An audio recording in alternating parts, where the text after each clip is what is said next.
الحمد لله الذي علا في توحده ودنا في تفرده جل في سلطانه وعظما في أركانه مجيدا لم يزل محمودا لا يزال الصلاة والسلام والتحية والإكرام على بعثه الله بنور المضي والبرهان الجلي والمنهاج البادي والكتاب الهادي الخاتم لما سبق والفاتح لمن غلق المعلم الحق بالحق سيدنا ومولانا أبي القاسم محمد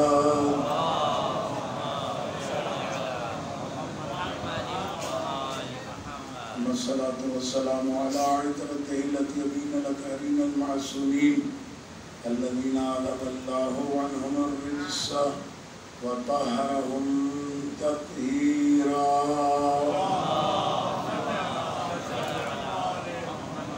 واللعنة الدائمة الباقية على أعداء الله وأعدائهم أجمعين من يوم عداوتهم إلى قيام يوم الدين. أما بعد فقد قال الله سبحانه وتعالى في محكم كتابه الكريم بسم الله الرحمن الرحيم وأنذر عشيرتك الأقربين. صلوات پڑھیں آواز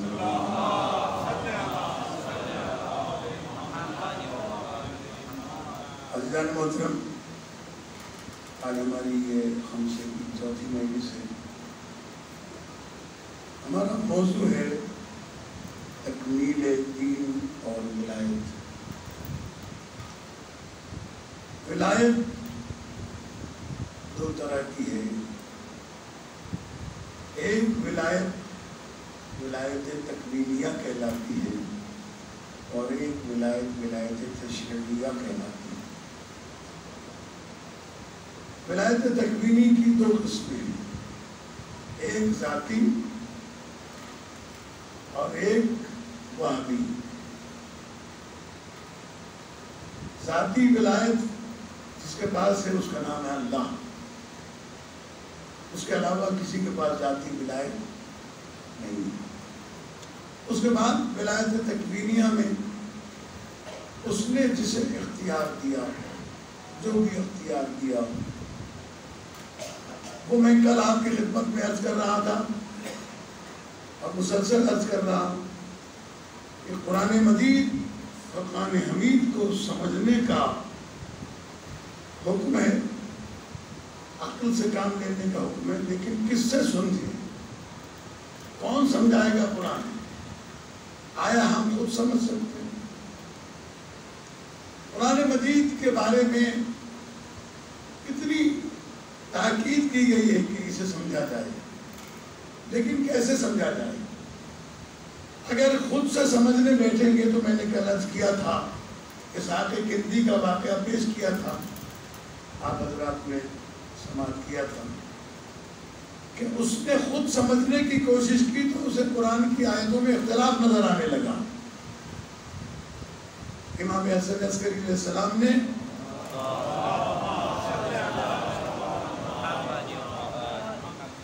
یہ بکھرے ہوئے موتی اگر اکٹھے ہو جائیں، تھوڑا سا قریب آ جائیں تو زیادہ بہتر ہے میرے خیال سے. سلوات بھیجتے رہے محمد وآل محمد علیہ السلام. آئے آگے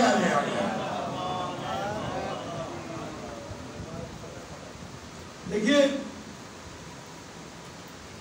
یہ ایک ہوتا ہے درس اور ایک ہوتی ہے خطابت، ایک ہوتی ہے مجلس. تو درس میں تو آدمی کہیں بیٹھا ہو، ہم آن لائن بھی پڑھاتے ہیں درس، ہمارے آگے کوئی نہیں ہوتا. لیکن جب مجلس پڑھتے ہیں تو مجلس میں خطابت میں قانون خطابت یہ ہے کہ خطیب اور مجمع کے درمیان زیادہ فاصلہ نہیں ہونا چاہیے، ورنہ میسج پہنچنے میں گیپ ہو جاتا ہے. میں تو عرض کر رہا تھا یہ کہ جب قرآن مجید کو خود سمجھنے بیٹھ گئے، میں یہ بات کر رہا ہوں کہ ہر آدمی نے یہ کہنا شروع کر دیا کہ میں یہ سمجھتا ہوں. بس جہاں یہ ذہن میں خیال آ جائے کہ میں یہ سمجھتا ہوں، وہاں سے دین رخصت ہو جاتا ہے، اس کے بعد دین نہیں رہتا، اس لیے کہ آپ کو یہ اختیار نہیں دیا گیا کہ میں یہ سمجھتا ہوں. آپ سے یہ کہا کہ جو کچھ کہا گیا ہے اسے مانیں. اچھا اب یہاں پر ہمارے بہت اچھے ڈاکٹر صاحب ہیں اور اچھی معلومات والے آدمی کہنے لگے یہ کیا زبردستی ہے کہ جو کہہ دیا جائے اسے مان لیا جائے. یہ کیا زبردستی ہے کہ جو کہا جائے اسے مان لیا جائے. میں نے کہا کہ اس کے اندر زبردستی کوئی نہیں، صرف فہم کی غلطی ہے.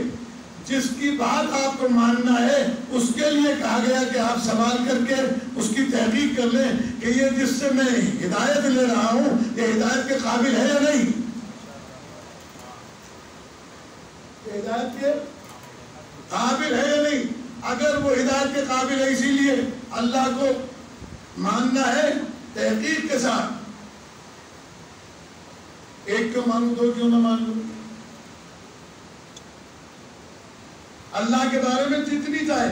ہمارے یہاں یہ گنجائش نہیں بلکہ یہ حکم ہے کہ جب اللہ کی وحدانیت ماننی ہے تو معرفت کے ساتھ، اور معرفت آتا ہے علم کے بعد. علم حواس خمسہ سے آتی ہے اور معرفت کا تعلق حواس خمسہ سے نہیں ہے. لہذا اللہ کی وحدانیت کے بارے میں جب کوئی آیا، جب معصوم سے سوال کیا، معصوم نے کبھی نہیں کہا کہ تم مشرک ہو گئے، تم کافر ہو گئے. واقعہ مشہور ہے، آپ حضرات نے بارہا سنا ہوگا تذکراً کہ حذیفہ یمانی رسول اسلام کے صحابی ہیں رضوان اللہ تعالی علیہ. صبح دربار میں چلے گئے. مسجد نبوی بھری ہوئی ہے. کسی نے پوچھا سلام کے بعد کیف اصبحت یا حذیفہ، حذیفہ کیسے صبح کی تم نے، کس حالت میں صبح کی؟ کہنے لگے کیا بتاؤں، اس حالت میں صبح کی ہے کہ بغیر وضو کے نماز پڑھتا ہوں. آپ نے سنا ہوا ہوگا واقعہ، صرف تھوڑا سا اس کو. بغیر وضو کے نماز پڑھتا ہوں، رحمت سے فرار اختیار کرتا ہوں، رحمت سے فرار اختیار کرتا ہوں، فتنے کو دوست رکھتا ہوں، حق سے قناعت کرتا ہوں. وہ چیز جو اللہ کے پاس ہے نہیں ہے وہ میرے پاس ہے. جو چیز اللہ نہیں جانتا وہ میں جانتا ہوں. جو کام اللہ نہیں کر سکتا وہ میں کر سکتا ہوں. کتنی عجیب بات ہے. دربار میں شور مچ گیا. لوگوں نے کہا یہ زندیق ہو گیا، یہ کافر ہو گیا، یہ ملحد ہو گیا، یہ بالکل دین سے خارج ہو گیا. ابھی شور مچ رہا تھا مسجد نبوی میں کہ میرے مولا تشریف لے آئے، علی بن ابی طالب علیہ السلام.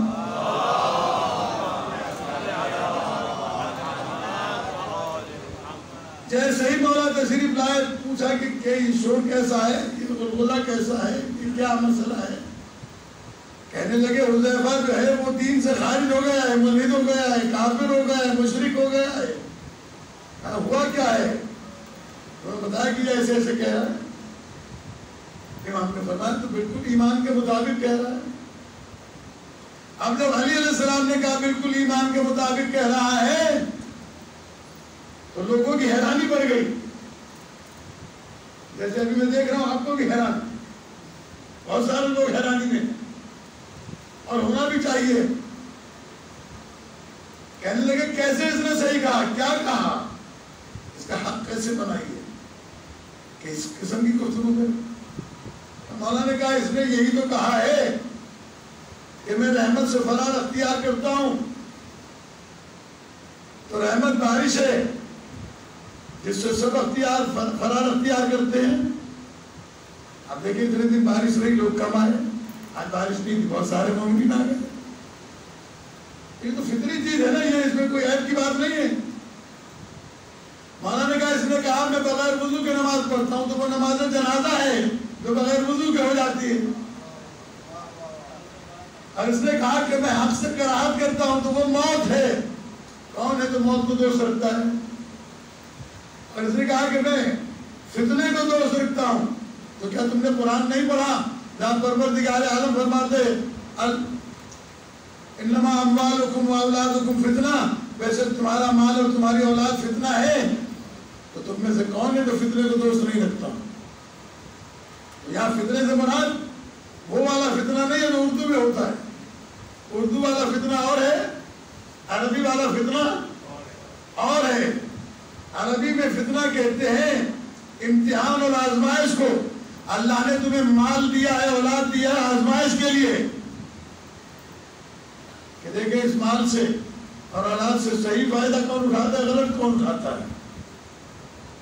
اور اس نے جو کہا کہ جو اللہ نہیں جانتا وہ میں جانتا ہوں، یہ اپنے جیسے بہت ساروں کو جانتا ہے، اللہ جیسا کوئی ہے ہی نہیں جسے وہ جانتا ہو، اللہ جیسا کوئی ہے ہی نہیں جسے وہ جانتا ہو، اور وہ جو اللہ نہیں کر سکتا یہ کر سکتا ہے۔ اس نے کہا وہ ظلم ہے کہ اللہ ظلم نہیں کر سکتا، یہ ظلم کر سکتا ہے، اور وہ جو چیز اللہ کے پاس نہیں ہے وہ اس کے پاس ہے، وہ بیوی ہے وہ اللہ کے پاس نہیں ہے اس کے پاس ہے۔ چلو بھیجے بابا محمد وعلی محمد۔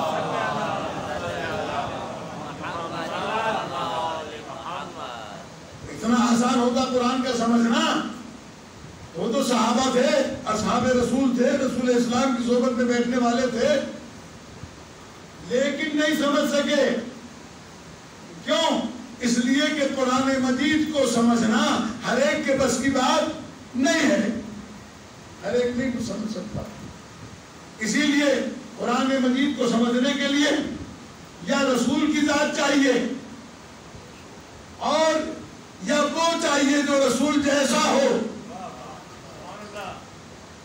اور وہ جو رسول جیسا ہوگا اسے بھی آپ نہیں پہچان سکتے۔ اس لیے کہ مسجد نبوی میں جب سرور کائنات صلی اللہ علیہ وآلہ وسلم آگے بیٹھتے تھے،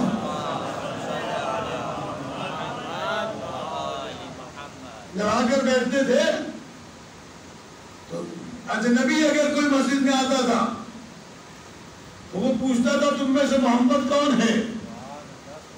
اس طریقے سے سادگی کے ساتھ تشریف فرما ہوتے تھے۔ تو ظاہری طور پر تو سب کی شکلیں اور قد و قامت اور بولنا چالنا ایک جیسا تھا، لیکن جسے اللہ نے ہدایت کے لیے پیدا کیا، بھاگا اول ما خلق اللہ العقل، اللہ نے سب سے پہلے جسے خلق کیا وہ عقل ہے۔ پیغمبر نے فرمایا وہ عقل یا میں ہوں یا علی ہے۔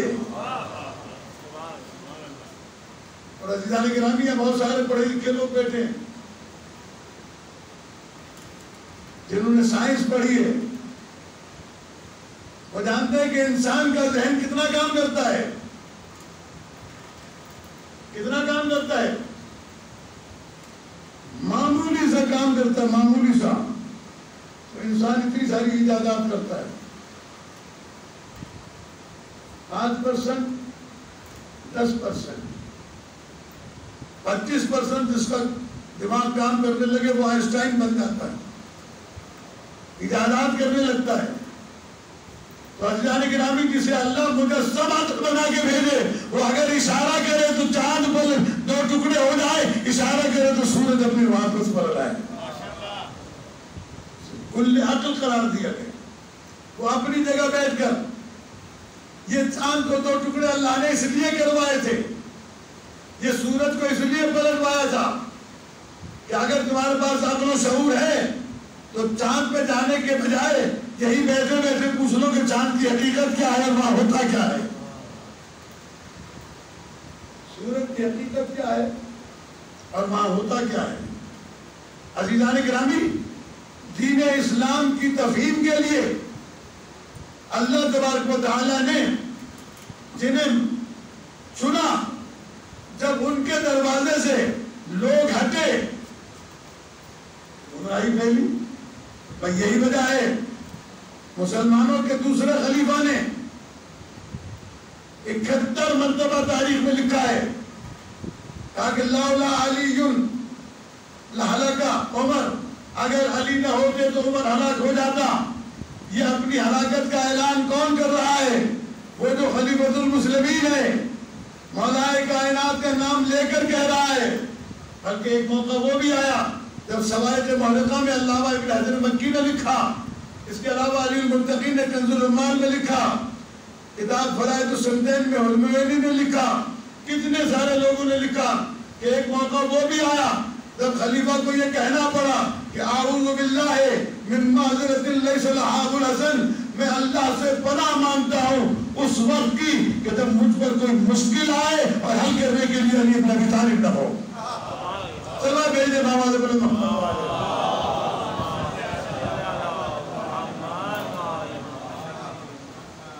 یہ کس نے کہا؟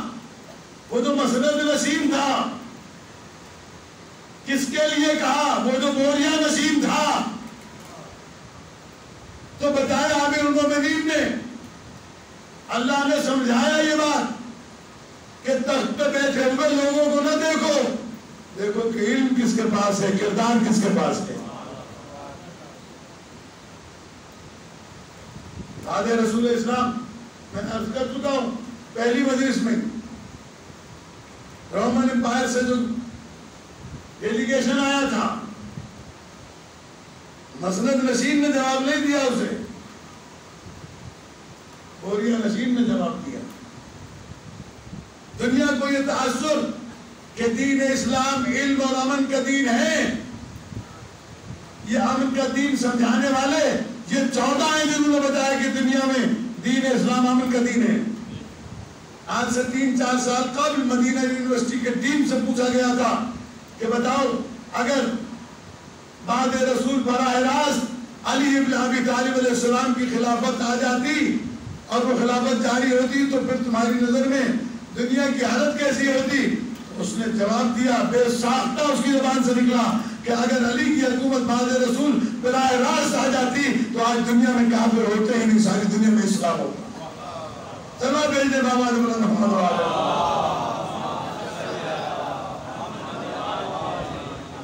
جن کو دین سمجھانے کے لیے اللہ نے بھیجا، ان کو ہر اعتبار سے اللہ نے برگزیدہ بنا کر بھیجا۔ جارج جرداق جیسا عیسائی مورخ جس نے کتاب لکھی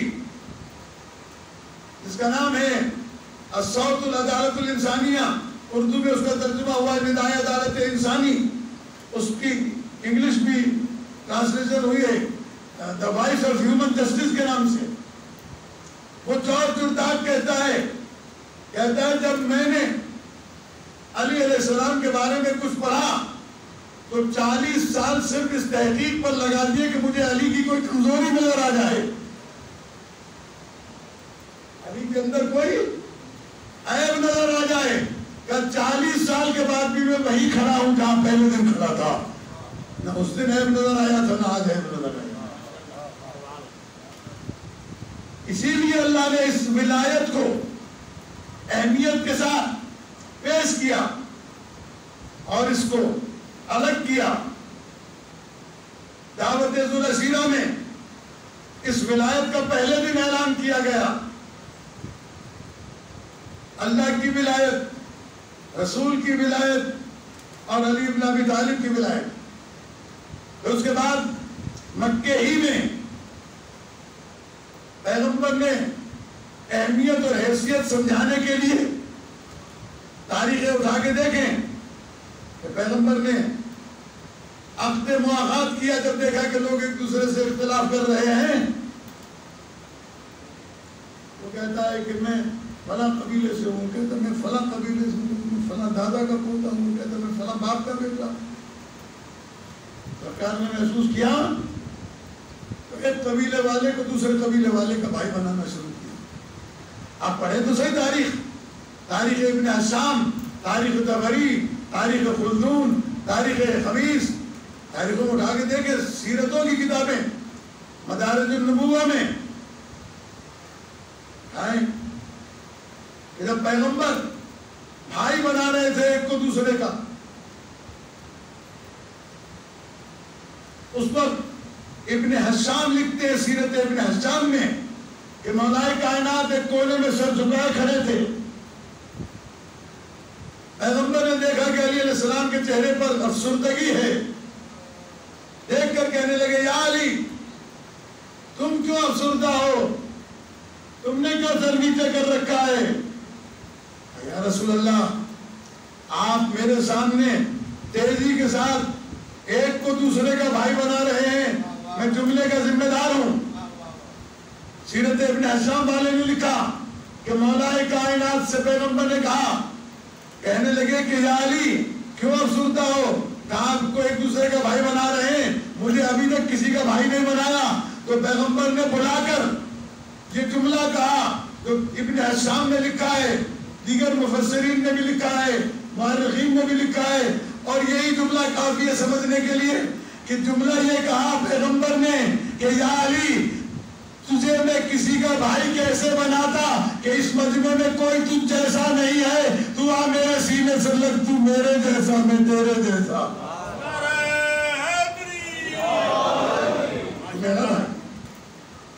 تو میرا بھائی. اور یہی وجہ ہے کہ جنہیں اللہ نے ہدایت کے لیے منتخب کیا، ایک آیت میں تو اس بات کا 100% قائل ہوں کہ قرآن مجید کی ہر آیت مکمل ہدایت ہے اگر انسان ہدایت لینا چاہے تو. تسبیح آیتیں پڑھنے کی ضرورت نہیں، 150 آیتیں پڑھنے کی ضرورت نہیں. راہ ہدایت پر آنے کے لیے ایک آیت کافی ہے. اور اگر آپ کو یقین نہ ہو، آپ آفٹر ریکارڈ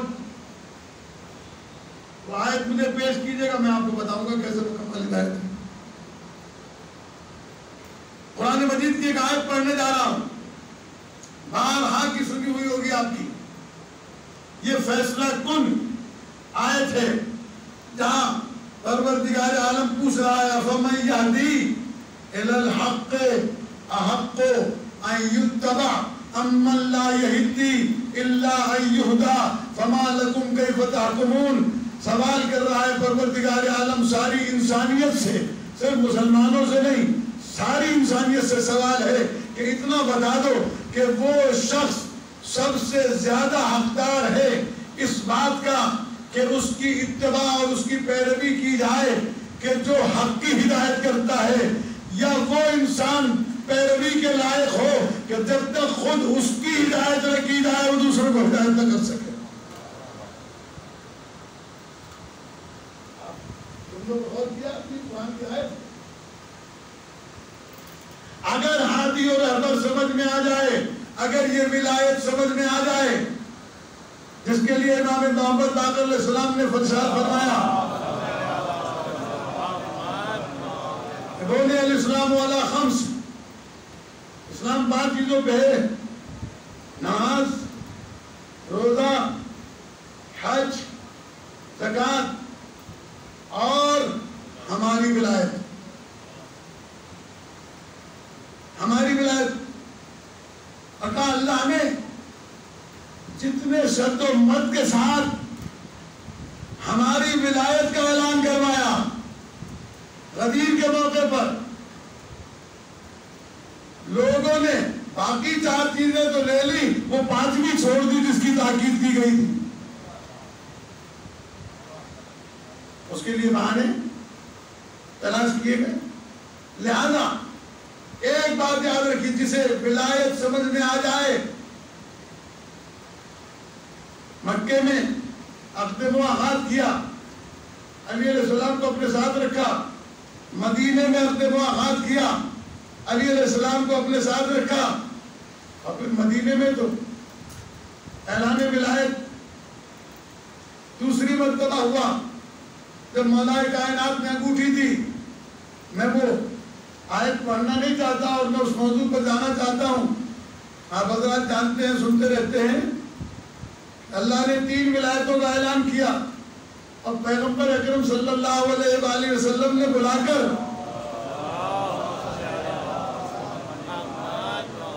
مسجد نبوی میں سب کے سامنے کہا، اے علی، اللہ نے تیرے لیے آیہ ولایت نازل کی ہے، اور اللہ نے کمال یہ کیا کہ کسی منصب کو دنیا کے سامنے پیش کرنے کے وقت اللہ نے اپنے آپ کو شریک نہیں کیا، لیکن جب علی کو تاج ولایت پہنایا تو کہا اس ولایت کی اہمیت کو سمجھنا کہ پہلا ولی میں خود ہوں، دوسرا ولی میرا رسول ہے، اور تیسرا ولی وہ ہے جس نے حالت رکوع میں زکات دی۔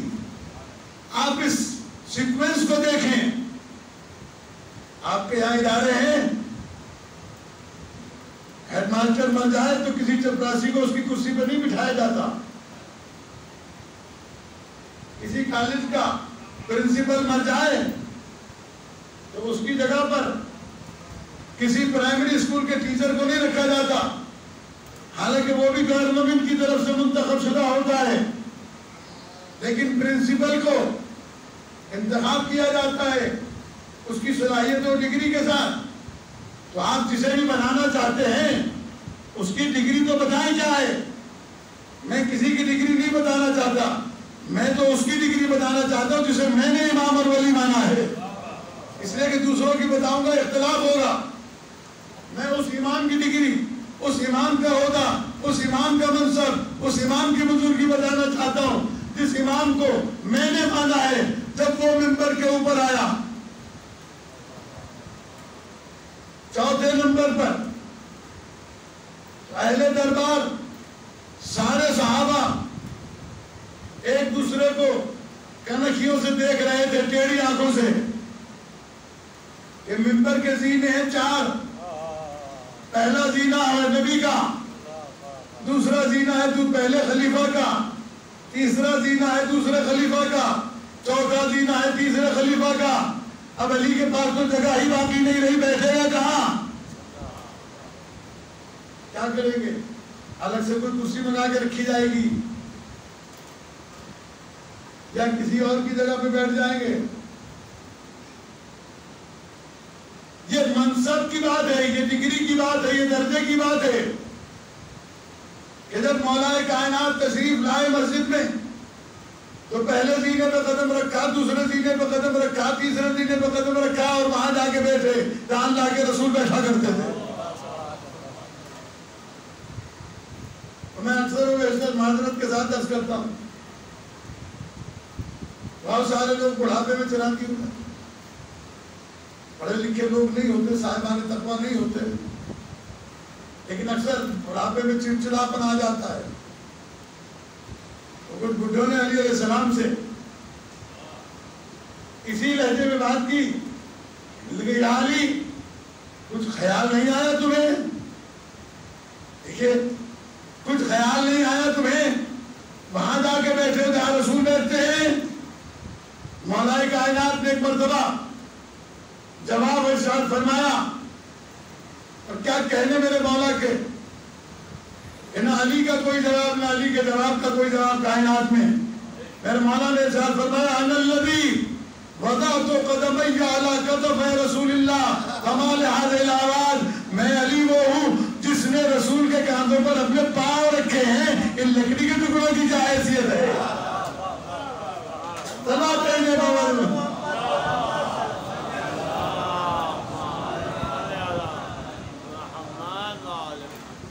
قسم کی بات کرتے ہیں۔ اللہ گواہ ہے کہ بڑا افسوس ہوتا ہے مجھے اس وقت جب مجھ سے لوگ یہ کہتے ہیں کہ مولانا اتنے فضائل نہ پڑھا کریں، لوگ گمراہ ہو جائیں۔ ہمارے اتنے فضائل نہ پڑھ، تو میں کہتا ہوں یہ تو رسول کو سوچنا چاہیے، تو مجھے کیوں سوچنے کی ضرورت ہے؟ نہ وہ بیان کرتے نہ میں بیان کرتا ہوں، کیونکہ میں جانتا ہوں جس کے سینے میں علی علیہ السلام کی ولایت کی معرفت موجود ہو وہ خراب ہو ہی نہیں سکتا۔ خراب ہوتے ہی وہ ہیں جو زبان سے علی کا نام لیتے ہیں، دل میں کوئی اور ہوتا ہے۔ یا دوسرے لفظوں میں کہہ دوں، کھل کر کہہ دیتا ہوں، یہ وہ لوگ خراب ہوا کرتے ہیں جو نماز علی کے پیچھے پڑھتے ہیں، کھانا کہیں اور کھا کے کھاتے ہیں۔ صلی اللہ علیہ بابا محمد وعلیہ محمد۔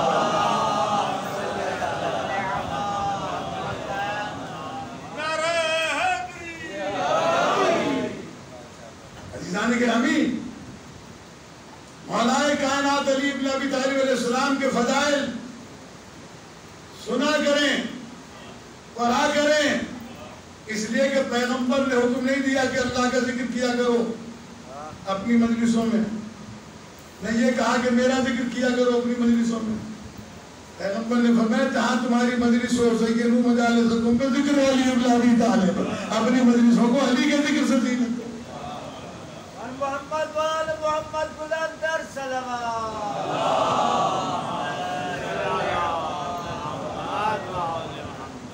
تاریخوں میں لکھا ہے، کتابوں میں دیکھا ہے میں نے کہ کسی نے اللہ کے رسول سے بھی آگے کہا تھا، یا رسول اللہ علی کے اتنے فضائل بیان نہ کیا کریں، امت گمراہ ہو جائے گی۔ سرکار نے جواب میں ارشاد فرمایا کہ مجھ سے زیادہ اسلام کی ہمدردی تیرے اندر کیسے پیدا ہو گئی؟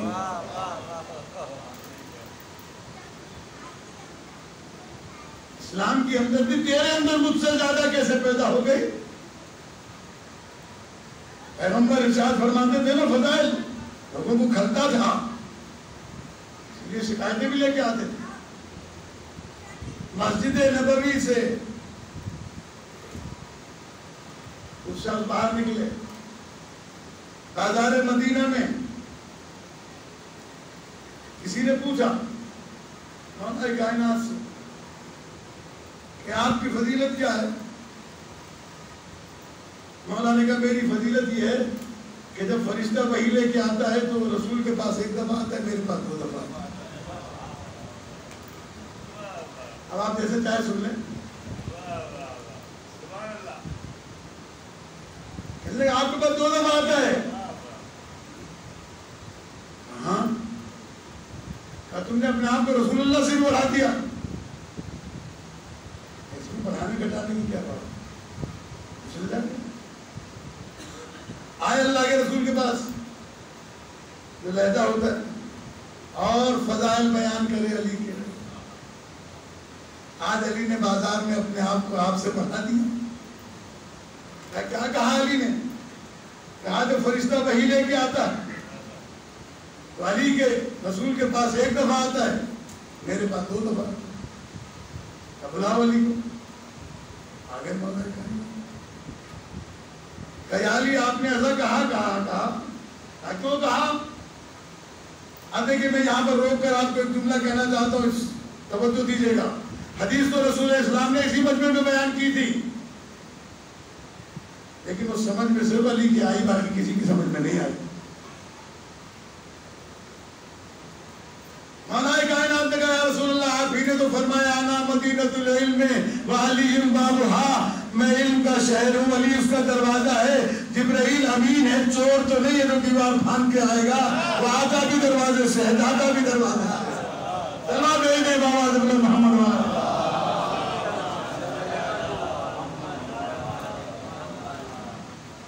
آپ غور کریں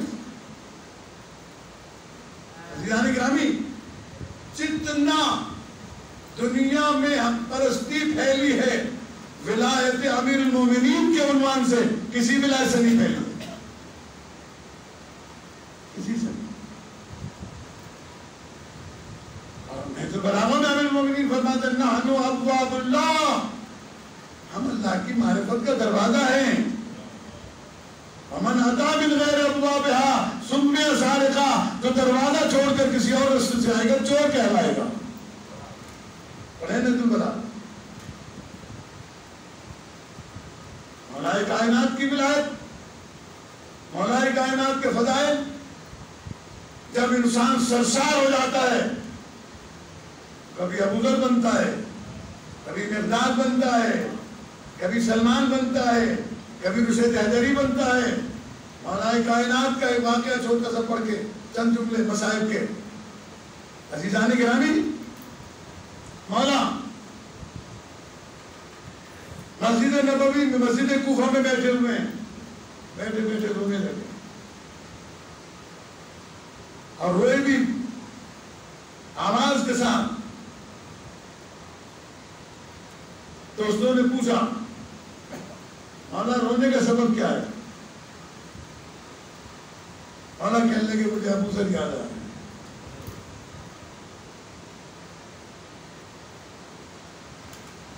صحابی ہو تو ایسا ہو. دعویٰ تو بہت کرتے ہیں کہ ہم علی کے نوکر ہیں, علی کا نوکر ہو تو ایسا ہو کہ جس کا مرنے پہ علی بنے. وہ معمولی بات نہیں. مولا کائنات سے پوچھا کہ یا علی کیوں رو رہے ہیں آپ؟ کہا مجھے ابو ذر یاد آ گئے. کہا ابو ذر کیوں یاد آئے؟ ابو ذر اس لیے یاد آئے کہ مدینے میں ایک دن ابو ذر کے پاس حاکم کی طرف سے کچھ مال بھیجا گیا. ابو ذر نے پوچھا ایسا مال سب کے پاس گیا ہے یا مجھے اکیلے کو دیا جا رہا ہے؟ یہ فقط آپ کے لیے ہے. اچھا فقط میرے لیے ہے؟ ہاں اٹھا کے لے جاؤ. ایک چاہیے. انہوں نے ایک مرتبہ ابو ذر علیہ السلام کا گھر دیکھا. کہنے لگا ابو ذر تمہارے گھر میں چیز تو کوئی نظر ایسی نہیں آتی. اس زمانے میں ابو ذر کا جو گھر ہے وہ ایک ہی کمرے کا گھر ہے, نہ ڈرائنگ روم, نہ بیڈ روم, نہ سٹنگ روم, نہ ٹی وی لاؤنج, ایک کمرہ ہے بس, مکمل گھر ہے. ابو ذر تمہارے گھر میں تو کوئی چیز ایسی نظر نہیں آ رہی اس کے بھروسے پر تم اتنے سارے مال واپس کر رہے ہو. جناب ابو ذر نے کہا نہیں چاہیے. تم یہ مال دے کر مجھ سے علی چھیننا چاہتے ہو, حق چھیننا چاہتے ہو, مجھے یہ مال نہیں چاہیے. میں بھوک و پیاس میں علی سے پیار کرتا ہوں. تو کہنے والوں نے کہا یا علی یہ تو بہت اچھی بات ہے مولا, یہ تو فضائل کی بات ہے, اس میں رونے کا کیا مسئلہ ہے؟ پھر مولا نے ارشاد فرمایا رونے کا مسئلہ یہ ہے کہ ابو ذر کے گھر میں 3 دن کا فاقہ تھا لیکن اس نے میری وجہ سے حرام کو ہاتھ نہیں لگایا. اتنا آسان نہیں. ہر آدمی دعویٰ کرتا ہے میں علی کا نوکر. فضائل امیر المومنین سنا کریں انشاءاللہ. کل آخری مجلس ہے زندگی بخیر, تو میں مزید اس بات کو آگے بڑھاؤں گا تاکہ آپ کی سمجھ میں آئے کہ اگر تم نے آخرت بخیر کرنا ہے تو سب کچھ چھوڑ کر صرف علی کی ولایت پہ قائم رہے. اس لیے کہ یہ وہ ولایت ہے جو آپ کو اللہ سے بھی ملائے گی, رسول سے بھی ملائے گی. یہ وہ ولایت ہے جو آپ کو قرآن سے بھی نزدیک رکھے گی. اس لیے کہ پیغمبر نے فرمایا قرآن مع علی و علی مع القرآن, علی قرآن کے ساتھ ہے, قرآن علی کے ساتھ. کہا کرتا ہوں اگر علی علیہ السلام کو پہچاننا ہے تو قرآن پڑھا کرو. شیعوں, عزاداروں, قرآن سے کبھی غفلت نہ کرنا. اور قرآن اس نیت سے پڑھنا کہ ہمیں ہماری رہنمائی کرنے والے ہادی مل جائیں, اور ملیں گے بشرطے کہ آپ اس کی طرف توجہ رکھیں. میں عرض کر چکا ہوں اس قدر مولا کائنات اور قرآن کا ساتھ ہے, اس قدر ساتھ ہے کہ مولا فرماتے قرآن 4 حصوں میں نازل ہوا ہے. 6666 آیتوں کو 4 حصوں میں تقسیم کریں. مولا فرماتے ہیں ایک حصہ ہمارے فضائل میں بیان کیے گئے ہیں, ایک حصے میں ہمارے دشمنوں کے رذائل بیان کیے گئے ہیں, ایک حصے میں احکامات اور ایک حصے میں واقعات, قصص. تو تعجب کی بات ہے جب 1/4 قرآن علی علیہ السلام اور اہل بیت کی شان میں ہو، وہاں مجلس میں ایک آیت بھی علی کی شان کی نہ پڑھی جائے، ساری دنیا کے دھندے بتائے جائیں۔ دور حاضر میں کیا ہو رہا ہے؟ کرنٹ افیئر، ہاں کرنٹ افیئر پر گفتگو ہونی چاہیے، لیکن کرنٹ افیئر پر وہ لوگ کاربند رہ سکتے ہیں جنہوں نے پہلے قرآن مجید پر عمل کر کے آل محمد کی ولایت کو حاصل کیا۔ میں کہا کرتا ہوں اکثر، امام خمینی رضوان اللہ تعالی علیہ نے حکم دیا تھا کہ جمعۃ الوداع کو یوم القدس منایا جائے، یہ ان لوگوں سے نہیں کہا تھا جن کی اپنی مسجدیں یرغمال ہیں، ان لوگوں سے کہا تھا جنہوں نے اپنا ملک آزاد کرایا تھا۔ زندہ قومیں، امام حسین علیہ السلام نے بھی اسی لیے مجمع جمع نہیں کیا، چاہتے تو 2-4 ہزار آدمی جمع کر لیتے، 10-20 ہزار اور 10-20 ہزار کی بھی ضرورت نہیں تھی۔ آپ حضرات نے سنا بھی ہوگا، پڑھا بھی ہوگا، سنتے رہتے ہیں مجالس کہ امام کے پاس کربلا میں 4 ایسی قوتیں تھیں کہ اگر یہ یکجا ہو جاتی عرصہ محشر تک یزید کا لشکر مقابلہ نہیں کر سکتا تھا۔ جو 4 بڑی طاقتیں تھیں، ایک جناب محمد حنفیہ علیہ السلام، ایک جناب مسلم ابن عقیل، ایک جناب عباس علیہ السلام اور ایک امام خود، پھر ان کے بچے۔ جہاں میدان جنگ میں عمر سعد کو اعلان کرنا پڑا کہ انہوں محمد کو گھیر کے مارو، اس لیے کہ یہ کوفے کے کسی سبزی فروش کے بچے نہیں ہیں، یہ بنی ہاشم کے بچے ہیں۔ علی اکبر کو چاروں طرف سے گھیر لو، یہ حیدر کرار کا پوتا ہے۔ قاسم کو چاروں طرف سے گھیرو، اس لیے کہ یہ حیدر کرار کا پوتا ہے۔ عزاداروں، اور جنگ کر کے دکھائی امام نے، جنگ مغلوبہ لڑ کے دکھائی، لیکن امام لشکر جمع کر کے جاتے تو تاریخ لکھی جاتی کہ حسین حکومت حاصل کرنے گئے تھے، افراد لے کر گئے تھے تاکہ دنیا کے پاس کردار آ جائے۔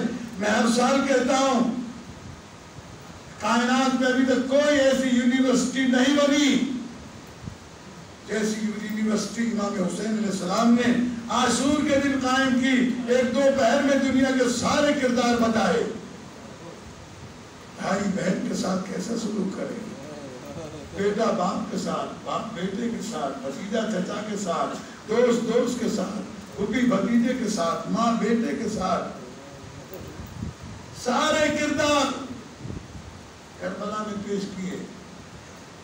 یہ اسی لیے پیش کیے تھے تاکہ رہتی دنیا تک انسانیت کے چراغ جلتے رہیں، کوئی یہ نہ کہے حسین تو امام تھے، وہ تو یہ کر سکتے تھے۔ وہاں پہ کل بھی تو امام نہیں تھے، ابھی کل ہی تو کلمہ پڑھا ہے۔ ابھی میں استعارتاً نہیں کہہ رہا، کربلا میں 2-3 دن پہلے ہی تو آئے ہیں زہیر خیم۔ اب تو ہمیں تانے دیے جاتے ہیں کہ زہیر خیم جو ہے وہ سنی تھے، وہ آئے تھے کربلا میں امام حسین علیہ السلام کے ساتھ۔ عزیزان گرامی، بالکل سنی تھے وہ، لیکن جب امام کے ساتھیوں میں شامل ہوئے تو پھر سنی نہیں تو وہ شیعہ ہو چکے تھے۔ میں ولایت امیر المومنین کو قبول کیا تھا۔ سنی ہمارے بھائی ہیں سب، سنی شیعہ کا کوئی فرقہ واجب ہم نہیں کرتے، لیکن کربلا میں امام حسین علیہ السلام تو ان لوگوں کو بھی نہیں چاہتے تھے لانا جن کے کردار میں 19-20 فرق ہو۔ یہی وجہ ہے جب یہ قافلہ لٹنے کے بعد کربلا سے نکلا ہے تو وہ تو مرد تھے جنہوں نے کل کربلا میں قربانی دی تھی، یہ خواتین ہیں، شہزادی نے کمال کیا۔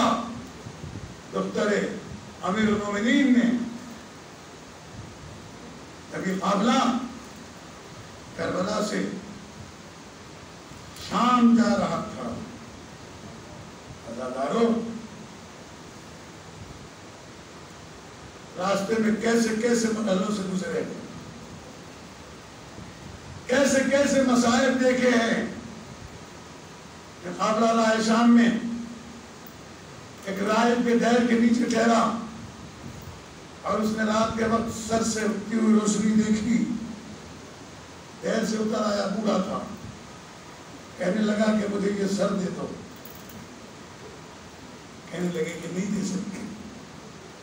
دنیا کے لالچی تھے.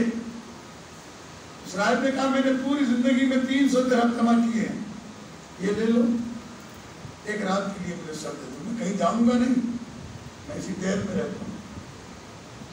دنیا کے لالچیوں نے امام کا سر دے دیا، لے کے گیا اپنے حرم میں ایک جو مبارک جگہ سمجھتا تھا اس طاق میں رکھا، خوشبو لگائی اور ہاتھوں کو جوڑ کے کھڑا ہو گیا. کہا کہ اے سر، تجھے دیکھ کر محسوس ہو رہا ہے یا تو کسی نبی کا سر ہے یا کسی ولی کا سر ہے. مجھے اپنا تعارف کرا، تو کون ہے. تاریخ نے لکھا، امام کے کٹے ہوئے گلے سے آواز آئی، انا ابن محمد المصطفیٰ، انا ابن علی المرتضیٰ، انا ابن فاطمہ الزہراء، انا ابن مکہ و منی. پہچان، میں محمد مصطفیٰ کا بیٹا ہوں، میں علی مرتضیٰ کا بیٹا ہوں، میں فاطمہ زہرا کا بیٹا ہوں، میں خدیجہ کبریٰ کا بیٹا ہوں. اس کے بعد تو 2 جملے مولا نے کہے وہ بڑے دل خراش ہیں. امام نے تعارف کرایا، انا قتیل الابرار، پہچان میں وہ ہوں جسے رلا رلا کر قتل کیا. انا قتیل العطشان، میں وہ ہوں جسے پیاسا ذبح کیا گیا. اے راہب، میں حسین ابن علی. عزادارو، راہب نے ہاتھوں کو جوڑ کر کہا، لو حسین، میں تمہارے جد کا کلمہ پڑھتا ہوں اور قیامت کے دن میری شفاعت کر دینا. میں آپ کے نانا کا کلمہ پڑھتا ہوں. تاریخوں نے لکھا وہ پیسے جو انہوں نے ملعونوں نے لیے تھے، ان پیسے صبح کو جب اٹھائے دیکھا تو وہ کالے ہو چکے تھے. ان کے اوپر آیت لکھی ہوئی تھی، وَسَيَعْلَمُ الَّذِينَ ظَلَمُوا أَيَّ مُنْقَلَبٍ يَنقَلِبُونَ. عزادار بس ایک جملہ، چھوٹی سی روایت لکھا ہے مقتل نے کہ جب امام حسین علیہ السلام کا سر مبارک رائے شام میں جا رہا تھا، ابھی شام نہیں پہنچے تھے، کہ ظالموں نے یہ محسوس کیا کہ بھیڑ میں جب نیزے ادھر ادھر ہو جاتے ہیں تو امام حسین علیہ السلام کا سر ادھر مڑ جاتا ہے جہاں علی اکبر کا نیزہ ہوتا ہے. ظالموں نے امام علیہ السلام کو اذیت دینے کے لیے رات کے قیام کے بعد جب صبح کو سر نیزوں پہ چڑھائے تو علی اکبر علیہ السلام کا سر نیزے پہ نہیں چڑھایا. سارا دن علی اکبر علیہ السلام کا سر اس صندوق میں رہا جس میں شہیدوں کے سر رکھے جاتے تھے. اگلے دن صبح کو جب سارے صندوق کھولے گئے شہیدوں کے سر رکھنے کے لیے، سب سے پہلے امام مظلوم کا صندوق جو الگ رکھا جاتا تھا، دیکھا کہ اس میں امام مظلوم کا سر نہیں ہے. گھبرا کے سپاہیوں نے شبر ملعون سے کہا، کہنے لگے کہ صندوق میں حسین علیہ السلام کا سر نہیں ہے، کہاں گیا؟ آیا امام سجاد علیہ السلام کے پاس شبر تازیانہ مار کے کہتا ہے، بتا تیرے بابا کا سر کہاں ہے؟ ادادار امام حسین اور امام زین العابدین علیہ السلام آئے اپنے بابا کے سر کے قریب، شہداء کے سروں کے قریب آئے، آواز دے کر کہتے ہیں، السلام علیکہ یا ابتا، السلام علیکہ یا ابا عبداللہ، السلام علیکہ یا ابن رسول اللہ. ایک صندوق سے آواز آئی، وعلیکہ السلام یا اسیر، اے قیدی بیٹا تجھ پر میرا سلام ہو. ادادار صندوق کھولا گیا تو دیکھا اس صندوق میں علی اکبر علیہ السلام کے سر کے ساتھ امام کا سر ہے اور دونوں کے ہونٹ ملے ہوئے ہیں۔ امام سجاد نے پوچھا بابا آپ اپنا صندوق چھوڑ کر یہاں کیسے آئے؟ کہا سجاد کل سارا دن میں نے اکبر کو دیکھا تھا۔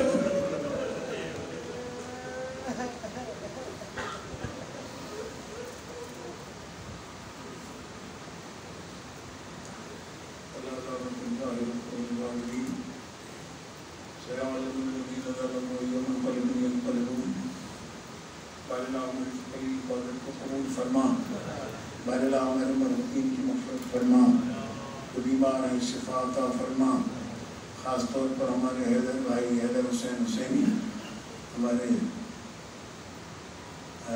مولانا علامہ کرار حسین نقوی بیمار ہیں، چچا مجاہد آج ہمارے کئی دنوں کے بعد آئے ہیں بیمار ہیں، اس کے علاوہ جو مومنین مومنات بیمار ہیں بار اللہ اور سب کو امام حسین صلاح مردینیت کے صدقے میں صحت کلی عطا فرما، حضرت بقیت اللہ کے ظہور میں تعبیر فرما، ہمیں دین حقہ کو سمجھنے کی توفیق عنایت فرما، تا دم آخر ولایت آل محمد پر قائم و باقی رہنے کی توفیق عنایت فرما، حضرت بقیت اللہ کے ظہور میں تعبیر فرما، اور اللہ ہماری دعاؤں کو مستجاب فرما، اور اللہ امام حسن علیہ السلام کے ظہور میں تعبیر فرما، ہمیں ان کے ساتھیوں میں شامل ہونے کی توفیق عنایت فرما۔